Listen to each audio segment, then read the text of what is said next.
داتا صاحب فرماتے ہیں پرانی امتیں قیامت کے دن جب نبی پاک کی امت کا اعزاز دیکھیں گی تو کہیں گی یا اللہ ان کے کو رنگ گورے ہیں، کیوں ان کو اتنی شانیں، اور ہم نے اتنے 100 سال عبادت کی، ہمارا وہی مقام۔ تو رب کریم فرمائے گا چلو آؤ ایک تجربہ کر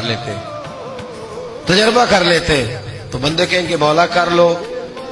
تو رب کریم فرمائے گا محبوب علیہ السلام کی امت کے اولیاء بھی آئیں گے، پرانی امتیں بھی آئیں گی۔ تو رب کریم فرمائے گا پرانی امتوں سے کہ یہ دوزخ جل رہا ہے، اس میں چھلانگیں لگا دو، چلو لگاؤ چھلانگیں۔ تو کہیں گے یا اللہ بات تو تیری ٹھیک ہے پر دوزخ بھی تو ہے نا، اب تو دوزخ میں ہی چھلانگ لگوا رہا ہے۔ تو رب کریم فرمائے گا چلو ٹھیک ہے تم نے صحیح کہا، اب امت مصطفیٰ سے کہا جائے گا۔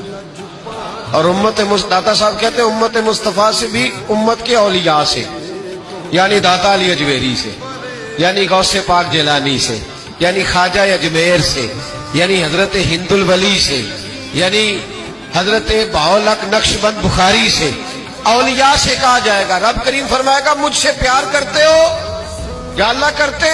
فرمایا چلو میری خاطر دوزخ میں چھلانگیں لگا دو، آگ جل رہی ہے لگاؤ چھلانگیں۔